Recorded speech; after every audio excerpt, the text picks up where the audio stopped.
नमस्कार, आप देख रहे हैं वीके न्यूज। मैं हूं सुनील राउत। तीनों ही राज्यों में भारतीय जनता पार्टी के मुख्यमंत्रियों ने शपथ ले ली है और शपथ लेते ही एक्शन में भी आ गए हैं। मोहन यादव ने पहले ही अपनी कैबिनेट की बैठक में मंदिरों से लाउडस्पीकर उतारने से लेकर खुले में मांस बेचने और अपराधियों पर लगाम लगाने जैसे कड़े फैसले लिए। तो वहीं राजस्थान में भजनलाल शर्मा ने जो भ्रष्टाचारी है उनके खिलाफ एक एसआईटी का गठन और अपराधियों पर लगाम लगाने के लिए एक टास्क फोर्स बनाने का ऐलान करके अपने इरादे 5 साल तक क्या रहने वाले हैं वो जाहिर कर दिया। लेकिन इन सब के बीच लोग ये भी जानना चाह रहे हैं कि छत्तीसगढ़ में जिस विष्णुदेव साय को मुख्यमंत्री बनाया है भारतीय जनता पार्टी ने, उन्होंने अपनी कैबिनेट की पहली बैठक में शपथ लेते ही कौन से फैसले लिए और छत्तीसगढ़ में विष्णुदेव साय ने भी जो फैसले लिए वो फैसले लेकर उन्होंने बता दिया कि उनके 5 साल का कार्यकाल कैसा होने वाला है। प्रधानमंत्री नरेंद्र मोदी जब भी छत्तीसगढ़ में गए चुनाव प्रचार के दौरान तो उन्होंने एक ही बात का जिक्र किया और वो बात थी मोदी गारंटी। उन्होंने कहा कि मैं जो आपसे कह के जा रहा हूं ये मोदी की गारंटी है और इसे मैं पूरा करूंगा। हालांकि भारतीय जनता पार्टी का छत्तीसगढ़ में बड़ा घोषणा पत्र है, कई सारी घोषणाएं उन्होंने की है, कई नई योजनाओं का ऐलान किया है, लेकिन उसमें सबसे प्रमुख घोषणा जो थी भारतीय जनता पार्टी की वो ये थी कि वो प्रधानमंत्री आवास योजना, जिस पर भूपेश बघेल कुंडली मारकर बैठे हुए थे 5 साल और जिस योजना को अमली जामा उन्होंने नहीं पहनाया, जिसको लेकर केंद्र और राज्य के बीच में कई विवाद भी हुए, उसे सबसे पहले अमली जामा पहनाने का भारतीय जनता पार्टी का लक्ष्य था। और विष्णुदेव साय ने भी पहली ही बैठक में जब उन्होंने कैबिनेट की अपनी बैठक की तो उसके बाद पहला फैसला उन्होंने वही लिया।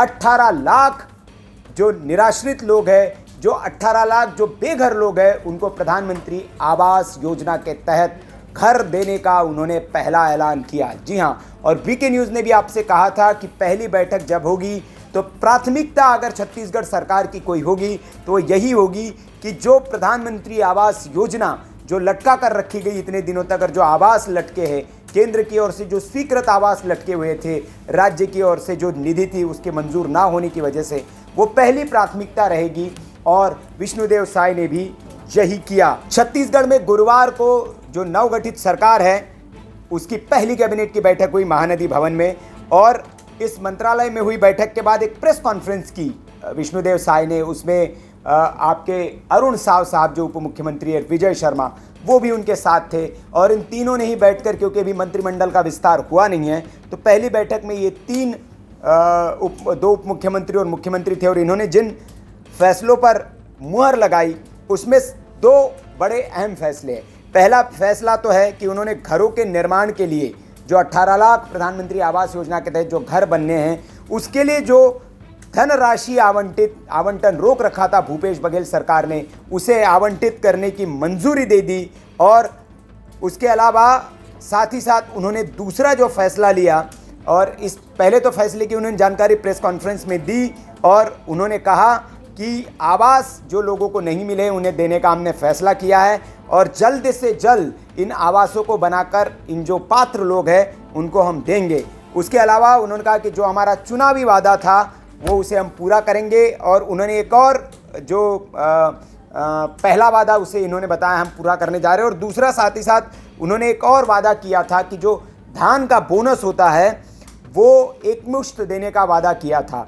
जो भूपेश बघेल सरकार में किश्तों में उनको धान का बोनस दिया जाता था, तो प्रधानमंत्री आवास योजना के तहत लंबित जो 18 लाख घर है उनका निर्माण पूरा करने का एक फैसला लिया गया। साथ ही साथ छत्तीसगढ़ के हर घर में पानी का, पीने का जो शुद्ध पानी है उसको उपलब्ध कराने का एक निर्णय उन्होंने लिया। और साथ ही साथ उन्होंने कहा कि चुनाव से पहले बीजेपी ने प्रधानमंत्री आवास योजना के तहत फॉर्म भरवाए थे, 7 लाख फॉर्म आए हैं और अभी 18 लाख आवास पर काम चल रहा है, तो अभी और लोग भी इसके लिए आवेदन कर सकते हैं। आपको बता दें कि छत्तीसगढ़ में चुनाव के पहले और पिछले दिनों इन प्रधानमंत्री आवास योजना पर बहुत राजनीति हुई थी। टीएस सिंहदेव जो थे पूर्व मंत्री, उन्होंने इसी मसले पर अपना इस्तीफा भी सौंप दिया था, बड़ा विवाद हुआ था। और जब भूपेश बघेल सरकार जो इस आवास योजना को लेकर बीजेपी ने भी जब इनको घेरा था तो भूपेश बघेल पर 16 लाख ग्रामीण और 4 लाख शहरी आवासहीन परिवारों का हक छीनने का आरोप भारतीय जनता पार्टी ने लगाया था। और इसी को लेकर 16 जुलाई 2022 को उप मुख्यमंत्री टीएस सिंहदेव ने पंचायत विभाग से इस्तीफा दे दिया था, जो विभाग उनके पास था, और उन्हें ये तर्क दिया था कि 8 लाख गरीबों का आवास वे नहीं बना पाए हैं, इसलिए वो उस पद पर नहीं रहेंगे और उन्होंने मंत्रालय छोड़ दिया था। बीजेपी ने इसे बड़ा मुद्दा बनाया था और प्रदेश भर में मोर आवास मोर अधिकार का आंदोलन खड़ा किया था।